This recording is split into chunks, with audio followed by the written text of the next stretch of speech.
16장입니다.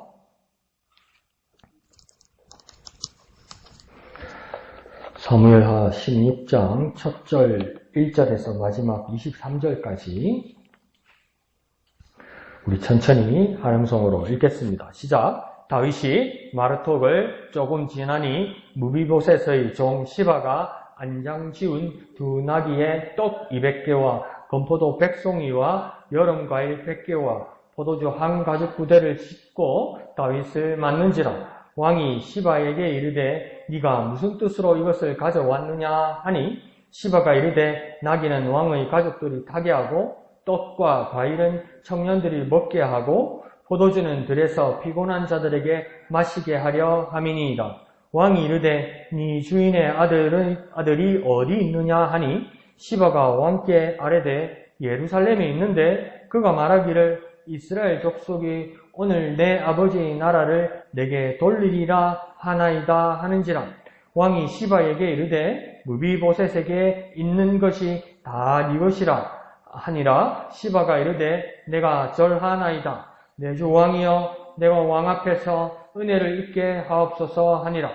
다윗 왕이 바후림의 이름에 거기서 사울의 친족 한 사람이 나오니 게라의 아들이요 이름은 시므이라.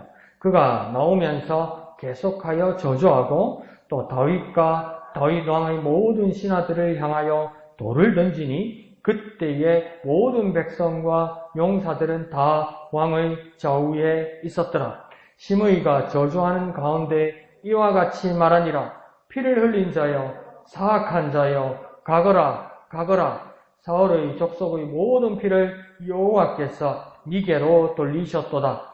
그를 이어서 네가 왕이 되었으나 여호와께서 나라를 네 아들 압살롬의 손에 넘기셨도다. 보라, 너는 피를 흘린 자이므로 화를 자초하였느니라 하는지라.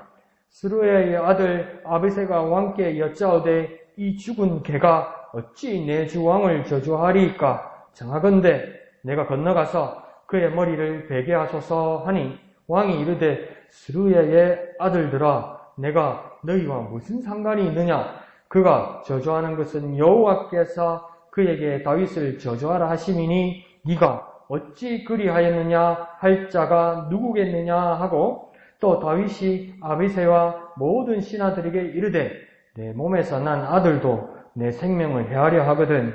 하물며 이 베냐민 사람이랴 여호와께서 그에게 명령하신 것이니 그가 저주하게 버려두라. 혹시 여호와께서 나의 원통함을 감찰하시리니 오늘 그 저주 때문에 여호와께서 손으로 내게 갚아주시리라 하고 다윗과 그의 추종자들이 길을 갈 때에 시므이는 산비탈로 따라가면서 저주하고 그를 향하여 돌을 던지며 먼지를 날리더라. 왕과 그와 함께 있는 백성들이 다 피곤하여 한 곳에 이르러 거기서 쉬니라. 압살롬과 모든 이스라엘 백성들이 예루살렘에 이르고 아히도벨도 그와 함께 이른지라. 다윗의 친구 아렉 사람 후세가 압살롬에게 나아갈 때에 그에게 말하기를 왕이여 만세 왕이여 만세 하니 압살롬이 후세에게 이르되 이것이 네가 친구를 후대하는 것이냐? 네가 어찌하여 네 친구와 함께 가지 아니하였느냐 하니 후세가 압살롬에게 이르되 그렇지 아니하니이다. 내가 여호와와 이 백성 모두 이스라엘의 택한 자에게 속하여 그와 함께 있을 것이니이다. 또 내가 이제 누구를 섬기리까? 그의 아들이 아니니까 내가 전에 왕의 아버지를 섬긴 것 같이 왕을 섬기리이다 하니라. 압살롬이 아히도벨에게 이르되 너는 어떻게 행할 계략을 우리에게 가르치라 하니 아히도벨이 압살롬에게 이르되 왕의 아버지가 남겨두어 왕궁을 지키게 한 후궁들과 더불어 동침하소서. 그리하면 왕께서 왕의 아버지가 미워하는 바 됨을 온 이스라엘에 들으리니 왕과 함께 있는 모든 사람의 힘이 더욱 강하여지리다 하니라. 이에 사람들이 압살롬을 위하여 옥상에 장막을 치니 압살롬이 온 이스라엘을 무리 앞에서 그 아버지의 후궁들과 더불어 동침하니라. 그때의 아히도벨이 베푸는 계략은 사람이 하나님께 물어서 받은 말씀과 같은 것이라. 아히도벨의 모든 계략은 다윗에게나 압살롬에게나 그와 같이 여겨졌더라. 아멘. 이번에 좀 참 아멘하기 곤란하다, 그죠? 그리고 이거 23절 읽고 잘못 오해해서 아멘 이러면 야, 아히도벨이 정말 하나님의 영감을 받은 사람이구나 이렇게 생각할 수 있는데 아닙니다. 그건 나중에 이야기하면 알겠지만, 그래서 23절 읽고 아멘 하면 과연 아히도벨이 그렇게 하나님 앞에 사람이구나 그 이야기는 아닙니까?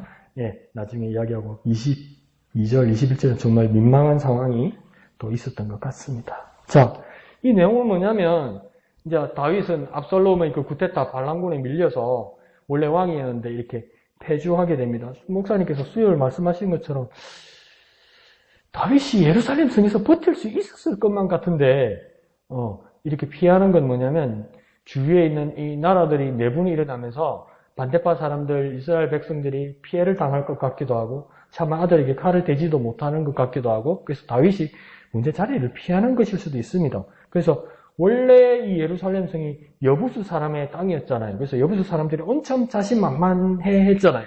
누가 와도 우리가 이걸 막을 수 있고 이길 수 있다. 그러니까 그 구조가 그랬었거든요. 그러니까 어떤 사람들은 예루살렘 이 성, 여부수 성 구조가 어떻게 했냐면 물고기 모양처럼 되어 있어서 머리부터 이래서 이렇게 볼록한데 꼬리 부분에 잘록해서 이렇게 옆으로 이렇게 부채처럼 끝에 퍼지잖아요. 그래서 그 잘락한 부분만 잘 지키면 그 누구도 외부에서 들어오기 힘들 정도로 그렇게 요새 지역이었다고 이야기합니다. 근데 여부수 사람들도 다윗 앞에 저항을 했단 말이에요. 비록 뺏겼지만. 그래서 이게 나중에 다윗성이라는 이름으로 바뀌기도 하지만 저항했는데 다윗은 아예 저항 한 번 안 하거든요. 솔로몬한테. 그리고 이 성을 비우고 도망을 가거든요. 그래서 다윗에 또 다른 어떤 마음이 있지 않았을까. 그 부모님의 마음은 그렇게 뭔가 복잡한가 봐요. 그죠? 이런 상황에서도. 그러니까, 남의 일이라고 O 아니면 X 이렇게 말할 수 없어요. 그러니까, 누가 나의 복잡한 마음이나 곤란한 상황에 대해서 판단해 준다면서 O 아니면 X라고 말하면 서운할 때 있죠. 나는 이 상황들이 정말 복잡하고 일들이 많고 사인이 많은데 다 몰라주는 것 같아서 그런 거 있죠. 그와 마찬가지로 다윗에게도 어떤 복잡한 상황이 있는 것 같아요. 자, 그래서 1절에 보면 이 페주아에서 다윗이 도주하는 길에 무비보셋의 시종인 그 시바를 만나게 됩니다. 그리고 그 2절에 보면 이제 많은 것들을 가지고 오죠, 시바가. 다윗과 그 사람들을 위해서 교통수단인 나귀도 가지고 오고 포도주, 건포도, 먹을 것 이렇게 해서 뭡니까? 마실 것까지 다 준비해 옵니다. 그러자 다윗이 시바를 보니까 뭐가 이상하거든요. 뭡니까? 시바는 지금 누구의 종입니까? 무비보셋의 종인데, 그래서 무비보셋의 상황을 묻게 되는 겁니다. 근데 시바가 이 말을 옮기게 되는데, 무비보셋이 이렇게 말했습니다 하고 말을 옮기게 되는데, 뭐라고 이야기하냐면, 무비보셋, 그가 예루살렘에 있는데, 무비보셋, 그가 말하기를, 이스라엘 족속이 오늘 내 아버지의 나라를 내게 본다, 무비보셋에게 돌리리다 하나이다, 이렇게 말해요. 근데 이거 조금만 생각해봐도 무비보셋이 이렇게 말했을까요? 이게 말에 어폐가 있는 게 지금 반란은 누가 일으킨 겁니까? 다윗의 아들 압살롬이 일으킨 거잖아요. 그러면 이 반란이 성공하면 이 정권은 누가 잡게 되는 겁니까? 압살롬이 잡게 되는 거죠. 무비보셋하고는 아무 상관이 없죠. 무비보셋 자기 아버지가 요나단이고 할아버지가 사울이라도 압살롬이 이 반란을 성공하고 나서 무비보셋한테 왕권을 왜 주겠어요? 안 주죠. 그러니까 시바가 말을 하는데도 이게 조금 말이 안 되는, 애매한 거예요. 그러니까 우리가 의심할 때는 뭐라고 생각할 수 있습니까? 시바가 말을 좀 지어내는 것 같은데? 이런 느낌이 쎄하죠. 시바는 왜 그럼 이렇게 말했을까요? 시바는 왜 이렇게 거짓말같이 느껴지는 말을 했을까요? 무엇을 위해서 그랬을까요? 사절을 보면 약간 감이 옵니다. 다윗이 뭐라고 시바에게 말하냐면 무비보셋에게 있는 것이 다 네 것, 너 시바의 것이라 이렇게 말합니다. 그러니까 갖고 싶은 게 있었다는 거죠, 시바가. 그러니까 무비보셋의 재산을 자기가 갖고 싶었고 다윗의 총애를 직접 받고 싶었고 무비보셋과 감정이 안 좋았다는 거죠. 그런 것들을 보이게 되는 거죠. 그런데 나중에 우리가 계속 큐티를 나가면서 뒷장 넘어가다 보면 이 압살롬의 구테타가 진압되고 나면 이제 그 예루살렘 성 안에 들어가서 무비보셋을 다윗이 만나게 돼요. 근데 우리가 이미 알고 있는 것처럼 무비보셋은 양쪽 다리가 굵잖아요. 그러니까 제대로 움직일 수가 없었죠. 그러면서 무비보셋이 뭐라고 다윗에게 항변하냐면 나는 그런 말 한 적도 없고 그런 생각을 한 적도 없다는 거예요. 그래서 다윗이 돌아올 때까지 제대로 씻지도 않고 수염을 깎지도 않고 이렇게 기다리고 있었다고 이렇게 이야기하는 거죠. 근데 시바가 그렇게 말했다고 이야기하니까 다윗이 어떻게 판결 냅니까? 그 재산의 반을 시바에게 주고 반은 무비보셋에게 주라고 그러면서 나눠주잖아요.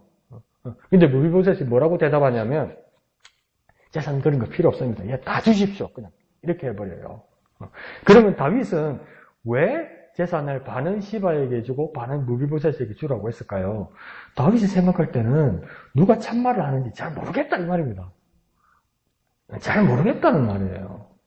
그러니까 중재하는 방법은 이 둘을 나누는 방법밖에 없다고 생각한 거예요. 그런데 오늘 본문만 보면 4절에서 다윗이 시바에게 한 말은 너무 성급했습니다. 다 줘버렸죠. 무비보셋에 있는 거 다 가져가라고 얘기한 거예요. 그러니까 섣부른 판단을 한 거죠. 섣부른 판단을 하고 결정을 내어버린 거죠. 그러니까 다윗은 어떻게 했어야 했습니까? 좀 더 신중했어야 합니다. 더 지혜로웠어야 합니다. 그런데 이 상황에서 이게 가능할까요? 이게 어렵다는 것을 보여주는 거죠.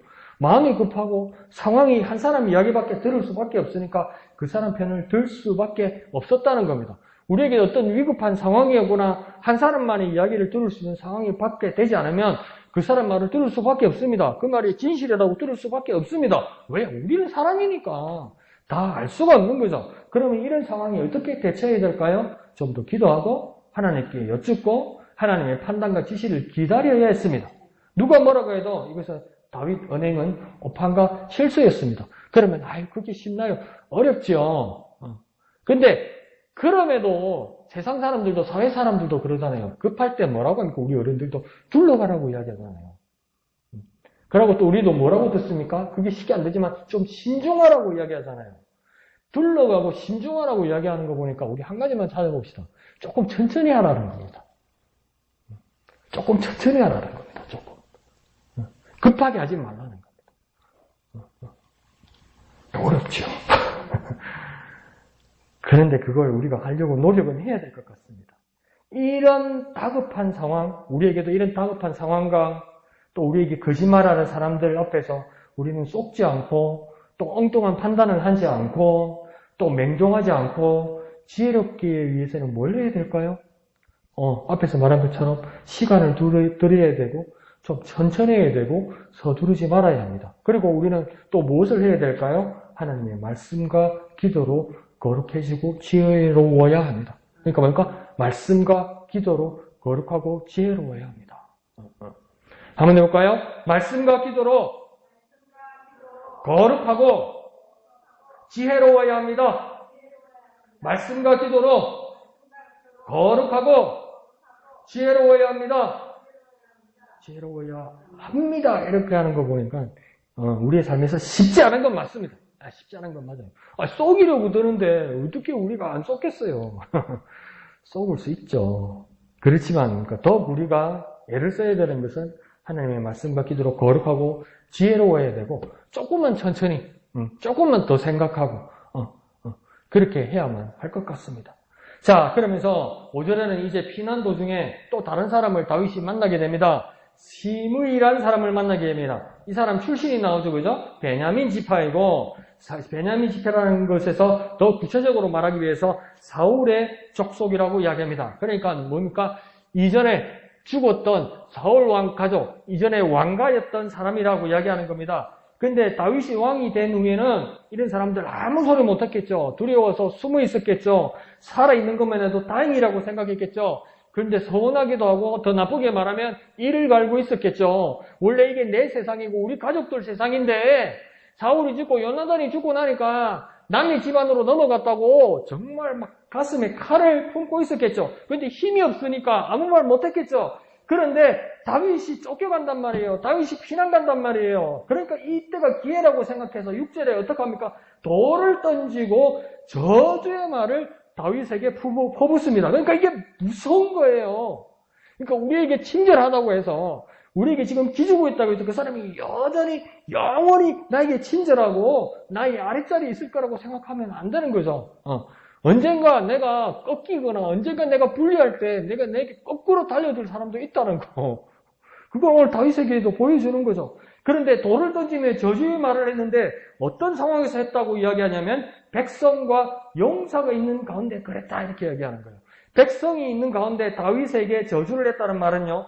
많은 사람들 앞에서 면박을 줬다는 겁니다. 정말 나쁜 거죠. 참피를 줬다는 거예요. 많은 사람들 보는 데서 그것도 뭡니까? 왕인 사람에게 백성들이 보는 데서 조롱을 했다는 겁니다. 그리고 용사 가운데서 했다는 말은 뭐냐면 다윗의 군사력마저도 두려워하지 않을 정도로 다윗의 세력이 미약했다고 뭡니까? 오판한 거죠. 착각한 거죠. 그러니까 너무 감정적이 되고 그 감정적인 게 너무 자신만만하게 되고 그러면 착각을 일으키는 겁니다. 착각을 일으키면 지금 상황이 판단이 안 사는 겁니다. 시므이가 지금 그러고 있는 거예요. 다윗이 지금 당장 평안하고 있으니까 아무것도 없고 백성들한테도 권위가 안 쓰고 지금 용사들도 졸결하고 착각하는 거예요. 그러니까 감히 나에게 어떻게 손을 대겠냐 이렇게 생각하는 거예요. 그건 착각입니다. 그렇게 착각하고 있는 거죠. 나중에 보면 알겠지만 다윗이 다시 예루살렘 성으로 황공할 때 시므이가 다시 뭡니까? 다윗에게 용서를 구합니다. 이런 날이 온다니까요.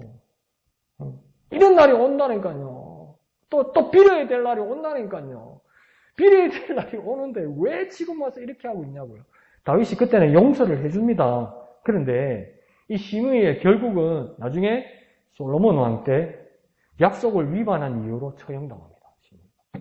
결국은 이런 열매를, 쓴 열매를 거두게 된다고요.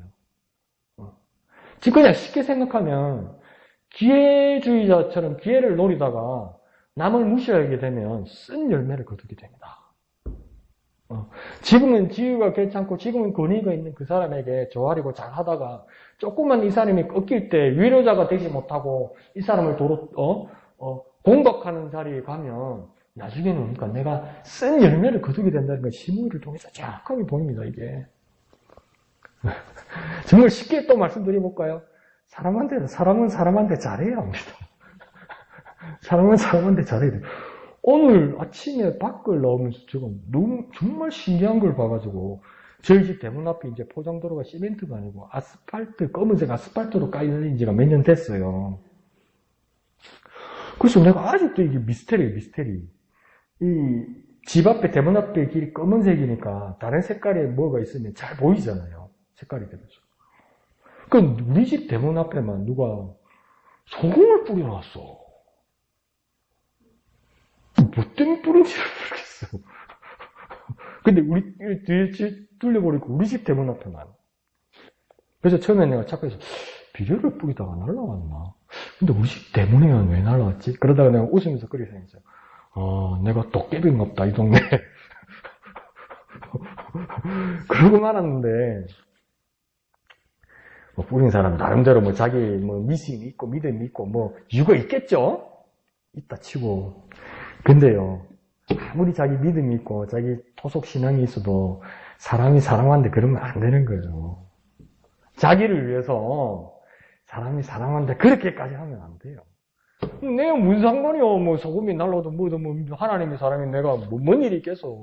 그 웃고 넘길 수는 있지만 비슷한 수준을 가지고 있는 사람에게는 그게 얼마나 상처가 되고 얼마나 그게 갈등이 일어나는 일이겠어요, 그게.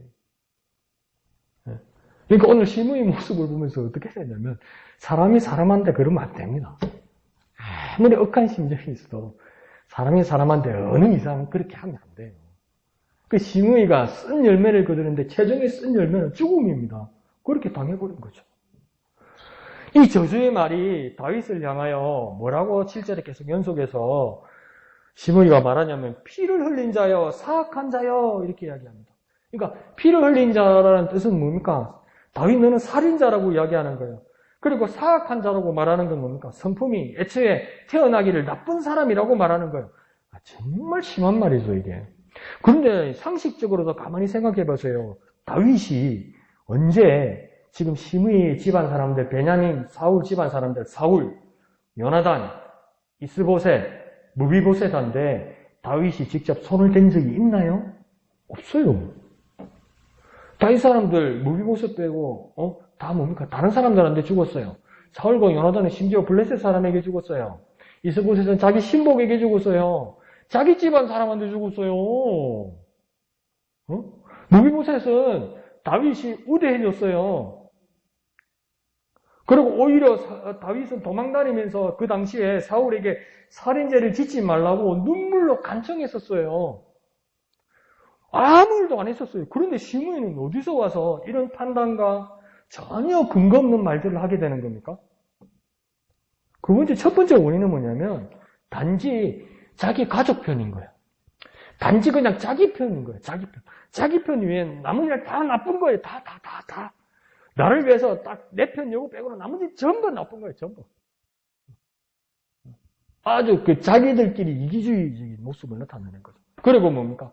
자기가 이전에 사울과 요나단 시대에는 호사를 누리다가 왕족 집안이라고 호사를 누리다가 집안이 몰락하고 나서 보니까 뭡니까? 억지 부리는 겁니다. 억지 부리는 겁니다.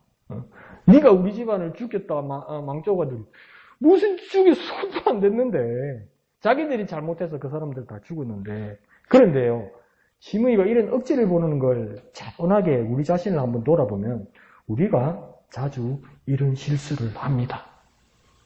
왜냐하면 우리 편만을 들고 남의 사정을 듣지 않아요. 그리고 또 어떡합니까? 상황이 몰리다 보면 억지 부립니다. 억지. 그래서 교통사고, 접촉사고 나면 누가 이긴다고 그럽니까? 경찰이 이기는 게 아니고 법이 이기는 게 아니고 목소리 큰 사람. 목소리 큰 내용 들어보면 뭡니까? 전부 말도 안 되는 소리죠. 그러니까 억지. 그래서 또 자기들끼리 교훈을 얻죠. 목소리가 커야 이긴다. 억지를 부려야 이긴다. 저 사람 소리 듣지 않도록 내가 먼저 몰아붙이면 이긴다. 이렇게 생각한단 말이에요. 그걸 교훈이라고 세상 사람들은 이야기한단 말이에요. 처세 방법이라고 이야기한단 말이에요. 그런데 그게 잘못됐다고 이야기하는 거예요. 시므이가 지금 이렇게 하는 모습이 잘못됐다고 이야기하는 거예요. 그러니까 우리는 어떻게 해야 됩니까? 실수하지 않도록 하나님 앞에서 정직해져야 됩니다. 그러니까 정직해지는 모습은 내 양심이 아니라 하나님 앞에서 정직해져야 됩니다. 그러니까 판단 기준이 하나님 앞에 서야 돼요. 우리끼리 맞다 우리끼리 옳다 이러면 이거 안 맞아요. 사실은. 그러니까 그 사람 입장만 가지고도 안 맞아요. 그러니까 우리는 뭡니까? 하나님 앞에서 정직해져야 돼요. 이건 뭐 때문에 그러는 겁니까? 우리가 실수하지 않도록 하나님 앞에서 정직해져야 합니다. 한번 해볼까요? 실수하지 않도록 하나님 앞에서 정직해집시다. 실수하지 않도록 하나님 앞에서 정직해집시다. 그래서 하나님이란 분이 우리 삶에서 얼마나 중요하고 하나님이 우리에게 얼마나 절대적인 기준인지 그것을 알 수가 있는 겁니다. 자, 이 모습을 보자. 다윗 옆에 있던 장군 아비새가 구절에서 분개합니다. 그래서 뭡니까? 시므이를 처형하려고 합니다. 근데 아비새가 이게 첫 번째 아니고 우리 성경만 봐도 지금 두 번째가 넘어가는 거예요. 옛날에 동굴에서 사울이 자는 걸 보고 또 뭐라고 아비새가 청합니까? 잠드는 사울을 보고 내가 단칼에 죽일 수 있습니다. 나에게 허락하소서 이러잖아요. 그때도 뭡니까? 다윗이 나무라잖아요. 아비새. 네. 근데 이번에 또 뭡니까? 오버해서 뭡니까? 내가 죽이겠다고 이야기하잖아요. 그러니까 한번 경거망동하지 말라고 가르쳐 줬는데 또 까먹고 또 이라는 건 사람의 기질이라는 게 쉽게 변하지는 않는가 봐요. 성격이 변하지는 않는데 이렇게 두 번이나 말씀하는 거 보니까 뭡니까? 그럼에도 불구하고 변해야 된다는 거죠. 그럼에도 불구하고 변해야 돼요. 쉽게 변하지는 않는데 그럼에도 불구하고 하나님 앞에서 바뀌어야 돼요. 우리 성격이 아이고 미안하다 내 뒤끝 없는 거 알지요? 마음 상해도 그만 넘어가있어. 그렇게 말하면 그런 것도 같기도 한데 왜 자꾸 그걸 반복하냔 말이죠. 우리의 모습들이. 그러니까 반복하지 않도록 쉽게 변하지 않지만 또 이겨낼 수 있도록 하나님 앞에서 우리가 변화되어야 되는 거죠. 자, 10절에서 다윗은 그 아비새를 만류하면서 뭐라고 나무라냐면 여호와께서 그에게 다윗을 저주하라 하시면 어쩌려고 그러냐 이렇게 얘기하는 거예요. 야, 하나님이 시므이를 통해서 나 다윗을 저주하게 한 것이라면 네가 막으면 되겠느냐? 네가 그 사람을 죽이면 되겠느냐? 하나님이 메신저를 죽이는 것밖에 더 되느냐? 그러니까 뭐라고 이야기합니까? 11절에 저주하게 버려두라. 이렇게 얘기해요. 그러면서 12절에 말을 더 붙이기를 다윗이 뭐라고 이야기하냐면 여호와께서 나의 원통함을 감찰하시리니 오늘 그 저주 때문에 여호와께서 선으로 내게 갚아주시리라 이렇게 말하면서 기대하고 또 소망을 가집니다. 그런데 11절과 12절을 보는 우리는 헷갈리는 거예요. 뭐가 앞뒤가 안 맞는데 하나님이 저주한다고 해서 놔두라고 그래놓고 12절에는 뭐라고 이야기합니까? 하나님이 내 원통함도 갚아주시고 선으로 갚아주신다고. 다윗은 도대체 어떤 생각을 하고 있고 어떤 마음일까요? 무엇이 진짜일까요?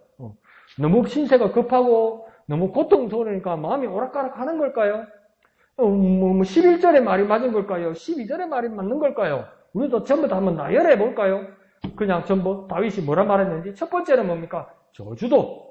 두 번째는요, 원통함에 대한 감찰함도. 세 번째는요, 선으로 갚아주심도. 다 누구 한다는 겁니까? 하나님이 하신다는 거예요. 그러니까 저주도 내가 받고 싶지 않지만 저주도 하나님이 하신대요. 그리고 원통함에 대한 감찰도 하나님이 하신대요. 또 뭡니까? 좋은 것으로 선으로 갚아주는 것도 하나님이 하신다는 거예요. 그러니까 다윗도 잘 모르겠대요, 이 상황이. 근데 하나님이 다 하신다고 그냥 믿어버리는 거예요. 하나님이 다 하신다고. 내게 좋은 것만 하나님이 하시는 것이 아니라 하나님이 나를 치시거나 나를 가르치시기 위해서 어렵고 힘든 것을 할지라도 그것이 하나님이 주시는 거라면 받아들인다는 거죠. 그럼에도 불구하고 나의 기대와 소망은 하나님께서 나를 감찰하여 주시고 내게 선으로 갚아주시기를 소망을 이야기하는 거죠. 저주를 할 수 있는 하나님이면 반대로 감찰해 주시고 갚아주시고 바꾸시는 일도 얼마든지 언제든지 하시는 전능하신 하나님이라는 것을 믿는 겁니다. 그러니까 저주받을 자신을 용서하시고 이제 인정하는 자신의 원통함도 감찰하시고 이것을 선으로 갚아주시는 것도 바꾸어 달라고 간절히 구하는 겁니다. 그럼 우리도 어떻게 해야 됩니까? 나를 용서하시고 나의 슬픔을 살피시고 나를 회복해 주시옵소서. 충분히 기도할 수 있는 거죠. 내가 비록 죄를 지었고 내가 지금 잘못한 것 때문에 하나님 앞에 어려움을 당할지라도 하나님 내가 이 잘못을 인정하고 하나님께서 나를 치시는 모습까지 인정할지라도 하나님 이 부분에 대해서 내가 인정하오니 나를 용서하시고 내 슬픔을 살피시고 내 마음의 고통을 살피시고 하나님 이제 선으로 회복시켜 주시옵소서 이렇게 기도할 수 있다는 거예요. 내가 잘못한 거, 내가 죄 지은 거 하나님이 치시는 거 내 그거는 모르겠고 이러지 말고 내게 이 고통과 어려움과 고난도 하나님이 주신 것이라면 이 고통과 어려움 때문에 고난 때문에 내게 지금 다가오는 내 마음의 슬픔도 하나님 살펴주십시오. 이것 때문에 겪는 내 마음의 슬픔도 하나님 살펴주십시오. 하나님이 내 마음을 살피셨다면 이제 나를 회복시켜 주십시오. 충분히 기도할 수 있는 거예요. 그렇게 성숙한 기도자들 되시기를 예수님 이름으로 축원드립니다. 한번 해볼까요? 나를 용서하시고 내 슬픔을 살피시고 나를 회복시키소서. 나를 용서하시고 내 슬픔을 살피시고 나를 회복시키소서. 그렇게 얼마든지 기도할 수 있는 거예요. 인정하고 그래서 하나님께서 나를 살펴주시고 그러므로 하나님 나를 회복시켜 주셔서 얼마든지 기도할 수 있는 거죠. 그런 성숙한 다윗의 모습이 있는 겁니다. 자, 오늘 15절에는 보면 이제 압살롬이 예루살렘으로 입성합니다. 아버지가 피난하고 도망간 그 자리에 성이 비어 있으니 그 안으로 이제 점령군으로 예루살렘 성에 들어가고 있습니다. 그러면서 그의 모사 아히도벨도 같이 옵니다. 그런데 그 성에 들어가려고 하다 보니까 16절에 어떤 한 사람을 만납니다. 의외의 인물입니다. 후세를 그곳에서 만납니다. 근데 후세는 압살롬을 지금 어떻게 대하고 있냐면 압살롬을 왕으로 그리고 만세를 부르고 있는 거예요. 근데 이 후세는 원래 누구의 사람이냐면 누구의 친구냐면 다윗의 친구란 말이죠. 근데 갑자기 압살롬 만세를 부른다는 말이에요. 그러니까 우리가 오늘 아침에 큐티 안 하면 이 부분만 보면 착각합니다.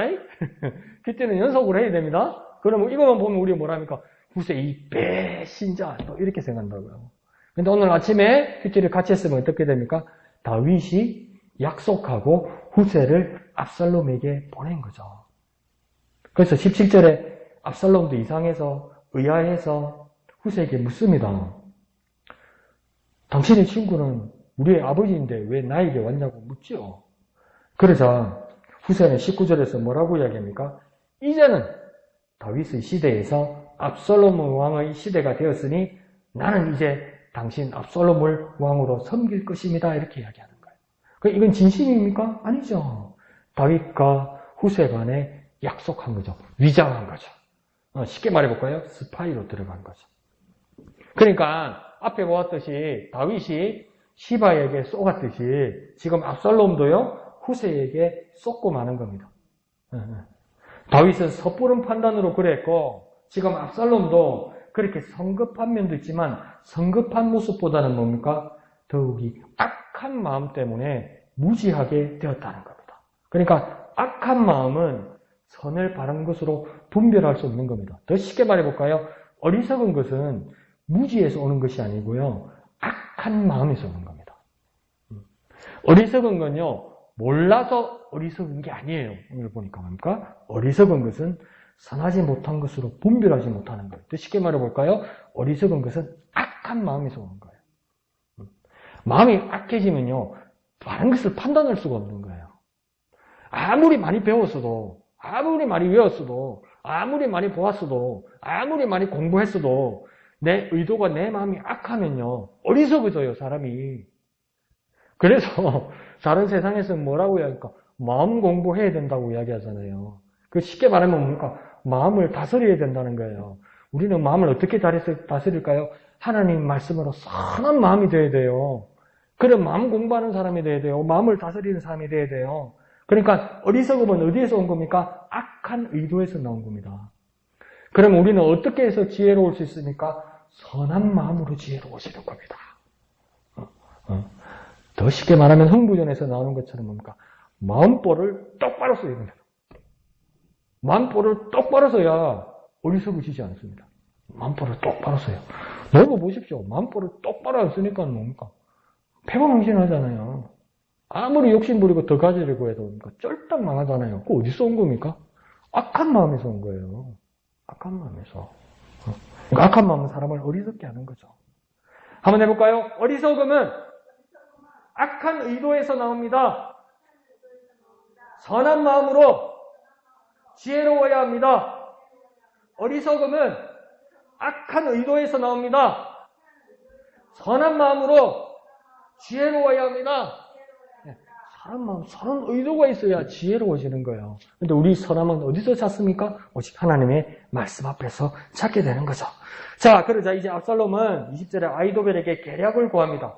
그런데 이상한 짓을 지도합니다. 아버지 다윗의 후궁들과 동침하라고 이야기합니다. 그래서 22절에 뭡니까? 백주 대낮에 옥상에다 천막을 치고 그 짓을 합니다. 뭐라고 22절에 이야기합니까? 이스라엘 온 무리 앞에서 그랬다.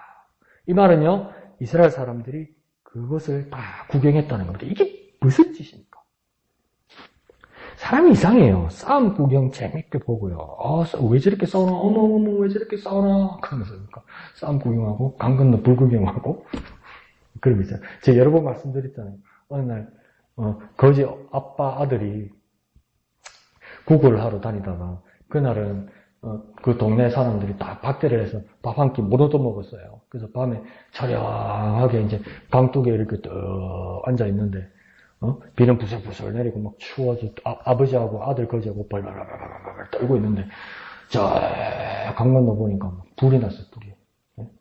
그래가지고 그 자기를 낮에 박대하던 그 부잣집이 불이 확 타올라온 거예요. 그 지금 배고프고 밥도 못 먹었잖아요, 두 사람. 근데 마음에 뭐가 생깁니까? 꽃이다, 이런 마음이 들 거예요. 재미가 있는 거야. 그러니까 아들내미가 아버지한테 뭐냐면, 아버지, 왜? 그러니까 우리는 참 좋습니다. 뭐가 좋아? 그러니까 우리는 탈 집도 없다니까. 그러니까 우리가 훨 낫습니다. 그러니까 아버지가 끝에 뭐라고 얘기합니까? 그게 다 이 애비 덕인 줄 알아도 이랬어서. 이상하게 사람 마음이 나쁜 걸 구경하는 걸 좋아해요.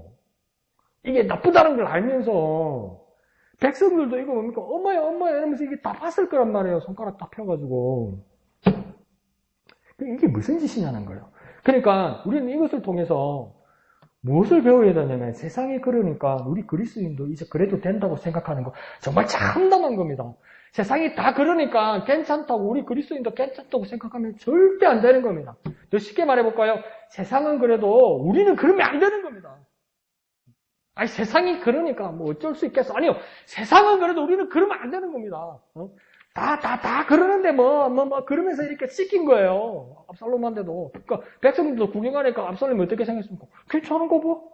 이렇게 생각한 거죠. 그런데요. 세상은 그래도 우리는 그러면 안 됩니다. 우리는 하나님의 사람이잖아요. 하나님의 법대로 사는 사람이잖아요. 우리 이름 앞에 우리는 뭐가 붙어 있습니까? 그리스도인이란 이름이 붙어 있잖아요. 예수 그리스도란 이름이 붙어 있어요. 그 이름값답게 살아야 돼요. 세상 강우경, 세상 인숙이 아니라고요. 그리스도인이 인숙, 그리스도인이 이양덕이라고요. 그러면 세상의 방법으로 사는 것이 아니라 그리스도인답게 살아야 된다고요. 그러니까 세상이 그러니까 그래도 된다고 이야기하면 안 되는 거예요. 그러니까 세상이 그래도 우리는 그러면 안 됩니다. 한번 해볼까요? 세상이 그래도 우리는 그러면 안 됩니다. 세상이 다 그래도 우리는 그러면 안 됩니다. 그렇게 그리스도인다는 삶을 사는 저와 여러분 되시기를 부탁드립니다. 그리고 이는 이제 무엇을 의미하는 거냐면 아버지 다윗 왕의 여자들이 이제 나 압살롬의 소속과 소유가 되었으니 왕권이 이제 다윗에게서 압살롬에게로 옮겨왔다는 상징이고 선언이 되었다고 믿는 거예요. 내 여자가 되었으니까, 내 소유가 됐으니까, 이 여자가 왕들의 여자였으니까 내가 왕이지, 이런 공식을 만드는 거죠. 자, 그러자 21절에 아히도벨이 그렇게 말하면서 뭐라고 이야기하냐면 이렇게 이 여인들을 취하게 되면 21절에 왕께서 왕의 아버지가 미워하는 바 됨을 온 이스라엘이 들으리니. 참말 어렵게 해놨다. 이게 뭔 말이냐면요. 이제 아버지 다윗하고 아들 압살롬 당신 사이는 이제 끝난 겁니다. 이 말이에요. 더 이상 연결되지 않습니다. 그러니까 아버지 다윗과 아들 압살롬 사이에는 이제 미워하는 적이 되었습니다. 이 말이에요. 이제 판결 나는 겁니다. 아버지는 다시 이 궁으로 돌아오지 못할 겁니다. 이 말이에요.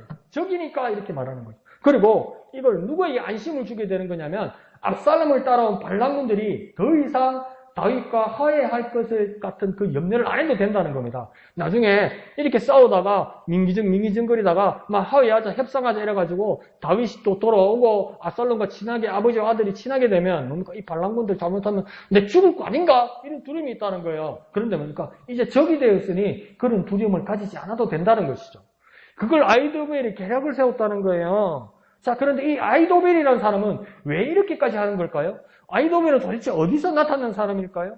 여러 사람들이 추정하기로는 놀라운 사실이 하나 발견되는데요. 이 아히도벨은 어떤 사람이라고 사무엘하 11장 3절을 이야기하냐면 먼저 밧세바라는 여인을 보면 이 사람을 알 수 있습니다. 11장 3절은 어떤 이야기냐면 다윗이 잠을 자고 일어나서 그 우리의 아내를 보면서 이 여자가 누구냐 이렇게 물어본 거예요. 그 여자한테 매우 떼어서. 그때 이 신하가 뭐라고 대답하냐면 다윗이 사람을 보내 그 여인 곧 밧세바를 알아보게 하였더니 그가 아뢰되 그는 엘리암의 딸이요 햇사람 우리아의 아내 밧세바가 아니니까 이렇게 이야기해요. 이 여자가 어떤 여자인지 이야기해요. 그런데 요것만 기억할게요. 엘리암의 딸이다. 밧세바는요 엘리암의 딸이다. 그러면 자, 이 엘리암은 누구일까? 그것이 사무엘하 23장 34절에 한번 나와요.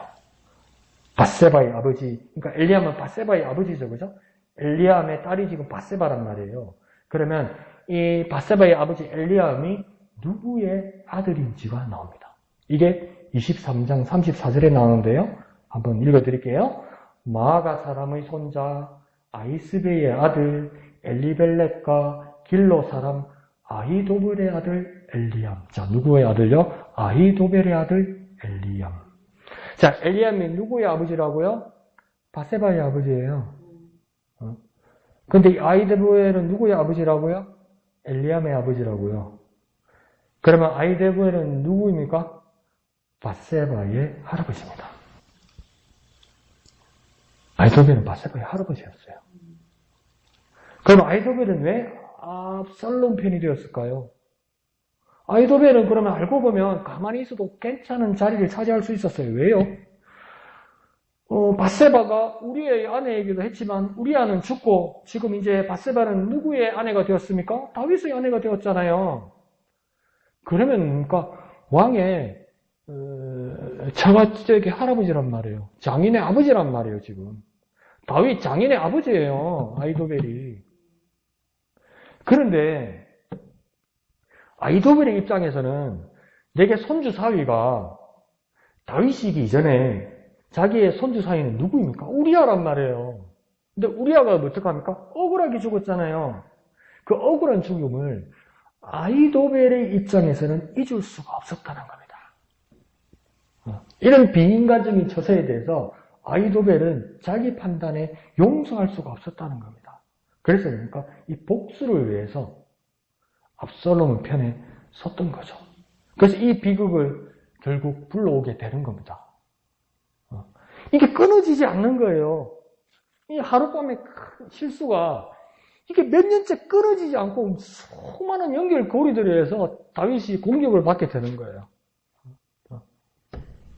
자, 그럼 이런 참담하고 비극적인 상황을 누가 만들고 있는 겁니까? 아히도벨이 지금 그러고 있는 겁니다. 그러면 어머나 이렇게만 생각하면 됩니다. 아히도벨은 밧세바의 할아버지였구나 이렇게 생각하면 됩니다. 그 때문에 이런 일이 일어났구나. 그런데 23절은 뭐라고 이야기하냐면 아히도벨 그의 모략이 얼마나 강력한지 뭐라고 표현하냐면 사람이 하나님께 물어서 받은 말씀과 같은 것이다 이렇게 말을 해요. 그러니까 근데 이걸 잘못 생각해가지고 아히도벨은 지혜로운 것뿐만 아니라 하나님을 경외해서 하나님께 지혜를 받아와서 사람들에게 말하는 신령한 사람이구나. 자, 이 뜻이 아닙니다. 아히도벨이 하나님께 물어와서 가져온 계략이란 그런 뜻이 아닙니다. 이 말은 뭐냐면 그 정도로 압살롬이 아히도벨의 말을 신뢰한다 이 말입니다. 압살롬이 유일하게 물어볼 수 있는 말을 잘할 수 있는 사람, 계략을 잘 꾸밀 수 있는 사람은 아히도벨밖에 없다고 생각했다는 거예요. 그러니까 이제 아히도벨의 말이 숭배할 하나님의 말씀을 대신한 겁니다. 더 쉽게 말하면 뭐냐면 그 정도로 압살롬이 하나님 말씀처럼 아히도벨의 말을 받들었다는 겁니다. 근데 아히도벨의 말을 압살롬이 하나님 말씀처럼 받들기 시작하면서 하나님의 말씀이 사라지기 시작한다 이 말이에요. 다시 말하면 압살롬은 허수아비가 되고 아히도벨이 하나님이 된 겁니다. 이게 상황이 이렇게 잘못 끌려간다는 거예요. 그러니까 우리가 한 가지 분명하게 해야 될 것이 있어요. 사람은 하나님이 아닙니다. 우리가 아무리 좋아하는 사람이 있고 아무리 신뢰하는 사람이 있고 아무리 내가 그 사람 말을 정말 거짓말하지 않는 사람이라고 내가 이때까지 믿어왔지만 그래도 그 사람은 하나님이 아니라는 걸 절대 잊어서는 안 돼요. 저 사람은 절대 그럴 사람이 아니다. 저 사람은 진짜 정직한 사람이다. 저 사람은 진짜 바른 말 하는 사람이다. 그러니까 저 사람 말을 들어줘야 된다. 그렇게만 생각하면 안 된다고요. 왜요? 가장 큰 원칙이 있잖아요. 우리에게 가장 큰 원칙이 있잖아요. 사람은 하나님 아니에요. 그래서 사람을 하나님처럼 받들면 안 돼요. 사람은 하나님이 아니기 때문에 하나님을 신뢰해야 돼요. 하나님의 말씀을 사모해야 돼요. 그런데 뭡니까? 지금 압살롬은 뭡니까? 아히도벨이 하나님이 되어버린 거예요. 그러니까 판단이 서지 않는 거죠. 왜요? 하나님이 사라졌으니까. 하나님 말씀이 없어져 버렸으니까. 그 가장 큰 원칙을 다시 세우는 저와 여러분 되시기를 부탁드립니다. 한번 해볼까요? 사람은 하나님이 아니다. 하나님을 신뢰하자. 그 말씀을 사모하자. 가장 큰 전체 하나만 진짜 이거 정말 간단하고 정말 당연한 건데 우리가 살면서 가장 잊어버리는 거예요. 내가 좋아하는 사람, 내가 신뢰하는 사람, 내가 편견을 가진 사람 그 사람을 계속 따르다 보면 내가 정신 차려야 될 때가 있어요. 사람은 하나님 아니에요. 아무리 내가 좋아하는 사람이라도 아무리 내가 신뢰하는 사람이라도 아무리 저 사람이 철두철미한 사람이라도 사람은 하나님 아니에요. 그걸 우리가 잃어버리면서 살 때가 있다고요. 그러다가 미혹된단 말이에요. 그 사람이 속이려고 드는 것이 아니라 사람은 연약하잖아요. 사람은 한계가 있잖아요. 아무리 그 사람이 선한 사람이라도. 근데 하나님처럼 대하면 안 돼요. 하나님처럼 신뢰하면 안 돼요. 사람은 사람 대 사람으로 대해야 되는 거예요. 그러니까 우리가 그 원칙을 잊지 맙시다. 사람은 하나님 아니다. 나는 하나님을 신뢰해야 된다. 그보다도. 그리고 하나님 말씀을 사모해야 된다. 그 원칙을 지키는 저와 여러분 되시기를 부탁드립니다. 자, 이런 혼란과 결정적인 순간에도 다윗도 압살롬도 똑같이 실수했습니다. 사람들에게 넘어가고 사람들에게 쏘갔습니다. 다윗은 시바에게 쏘갔고 압살롬도 보니까 아히도벨에게 넘어갑니다. 그렇게 실수합니다. 그리고 주위의 사람들이 잘못된 간언에 쏟기도 하고 잘못된 결정을 내리게 된 겁니다. 그건요, 다윗도 그랬고 압살롬도 지금 그렇게 했습니다.